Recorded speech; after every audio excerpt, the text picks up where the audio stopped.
파리 생제르맹 감독은 파르크 대 프랭스에서 툴루즈 FC와 2023 트로페 대 챔피언스 경기를 앞두고 경기 전 기자회견에 참석했습니다.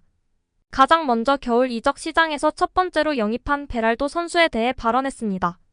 루카스는 이 이적 시장 동안 도착한 첫 번째 선수입니다.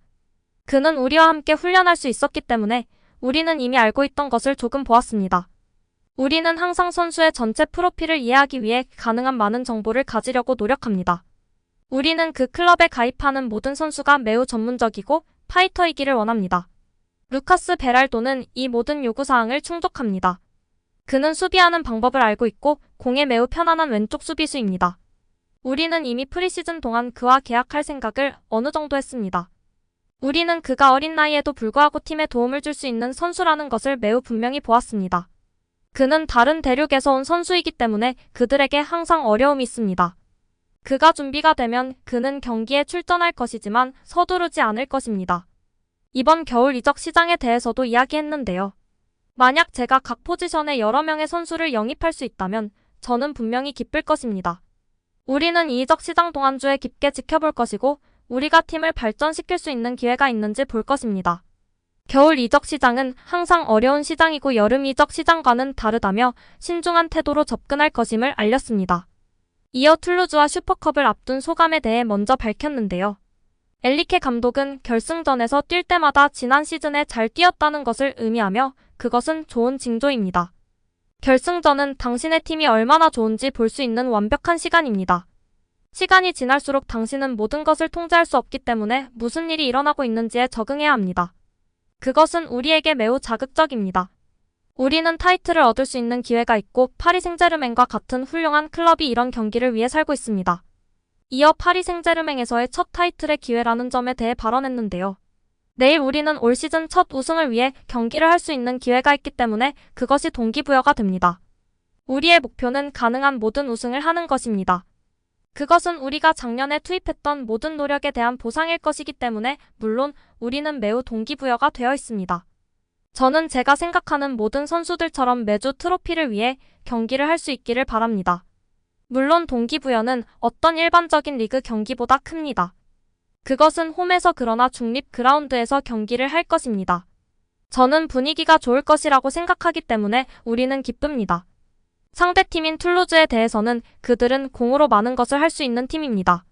만약 여러분이 그들에게 시간을 준다면 그들은 공간을 차지하는 것에 매우 뛰어납니다. 공이 없다면 그들은 또한 좋은 경기를 할 수 있습니다. 그들은 그들의 감독인 칼 마르티네스 노벨과 함께 잘 일하는 팀입니다. 그들은 작년 쿠프 드 프랑스에서 우승하며 매우 뛰어났습니다.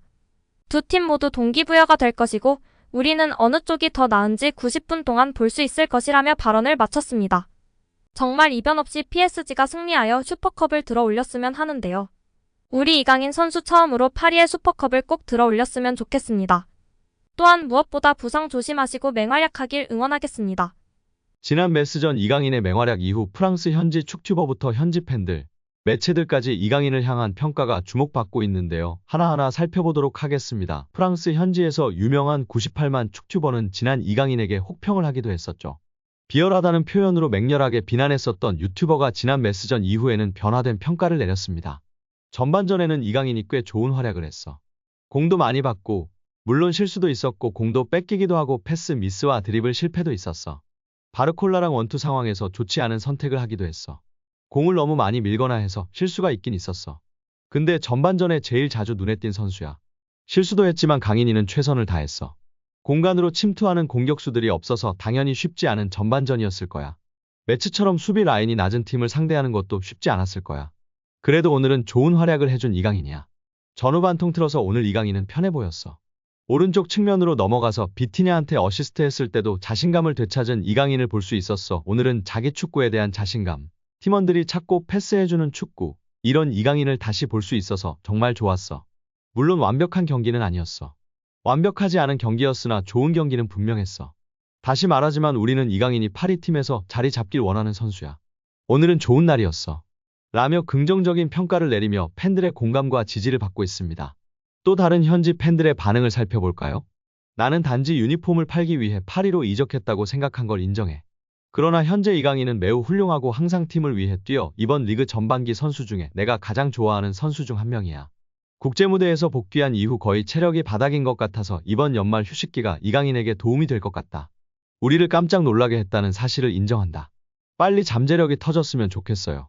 아직 어리고 발전할 자질이 많고 몇 년 안에 팀의 핵심 선수가 될 거야. 안타깝게도 요즘 사람들은 즉각적인 것을 원하지 인내심을 갖고 기다릴 줄 아는 사람을 찾기가 쉽지 않아. 아직 몸값을 증명하지 못하고 있는 고가의 선수들보다 2200만 유로로 이적하니 이강인은 훨씬 더 큰 만족감을 준다는 사실을 상기시켜야 하는 걸까? 경기장에 나설 때마다 우스꽝스럽지 않고 몇 경기만 더 뛰어서 팀원들과 호흡이 맞아지면 큰 일을 해낼 수 있을 거라고 생각해. 제대로 쓰이지 않고 있는 점도 있어 등의 반응을 보였습니다. 오늘은 이강인 선수의 연봉에 대해 알아보려고 합니다. 먼저 축구대표팀 간판 수비수 김민재와 축구 신동 이강인이 각각 독일 축구리그 분데스리가와 프랑스 축구리그 리그앙에 속한 바이에르 뮌헨과 파리 생제르맹으로 이적했었습니다. 이에 간판 공격수 손흥민, 이강인과 김민재의 연봉에 대해 관심이 뜨거운데요. 2021년을 기준으로 이강인은 주금 6천 파운드 약 889만 원에 연봉 31만 2천 파운드 약 4억 6,240만 원을 받았던 것으로 알려졌었는데요. 23년 여름 파리 생제르맹으로 이적하면서 당시에는 연봉 등 계약 조건이 공식적으로 발표되지는 않았지만 이적료는 약 2,200만 유로 약 313억 원에 달하며 그중 20%는 새로운 조항에 따라 이강인이 연봉 외 보너스 상여금로 약 50억 원을 수령한다고 전해졌었습니다. 김민재는 2028년까지 5년 계약을 체결했다고 발표했습니다. 이적의 세부 사항은 공개하지 않았지만 현지 매체에서는 김민재의 연봉을 1,200만 유로 약 170억 원으로 추정하고 있습니다. 이강인의 절친 쿠보는 레알 소시에다드에서 주급 5,452만 원을 받는 것으로 알려져 있습니다. 황희찬은 5천만 원 수준의 주급을 받다가 최근 재계약을 통해 1억 5만 원 수준으로 올랐습니다. 손흥민 선수는 현재 3억 1천만 원 정도로 알려져 있고 재계약 이야기가 나오면서 더 높아질 수 있는 상황입니다. 이강인 선수는 약 56억 원의 연봉으로 주급으로 계산하면 약 1억 800만 원으로 알려져 있습니다. 이강인과 동일한 22세 선수 중 가장 높은 연봉을 받는 선수는 맨시티의 혼란인데요. 맨시티 경기에 60%를 출전할 경우 주급으로만 6억 4천만 원을 받고 잉글랜드 프로축구 선수 협회 올해의 선수상, 올해의 팀 등 다양한 보너스 조항이 있어 실제 받는 금액은 더 크다고 알려져 있습니다. 이강인 선수보다 어린 세계적인 유망주 중 한 명인 레알의 카마빈가는 주급 2억 3천만 원 이상을 받는 것으로 알려져 있고 잉글랜드의 희망이자 최고 유망주 벨링엄도 레알에서 3억 원을 받고 있습니다.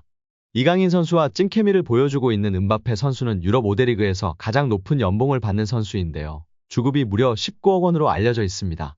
이번에 다시금 재계약을 하거나 레알 이적을 하면 더 높아지지 않을까 예측받고 있습니다. 리그앙에서 그 다음 연봉이 높은 선수는 덴벨레로 주급 5억 원을 받고 있습니다. 이후에는 리카 에르난데스, 마르퀴뇨스, 밀란 슈크리니아르 등이 있다고 전해졌습니다. 이강인은 리그앙에서 16번째로 가장 높은 연봉이라고 합니다.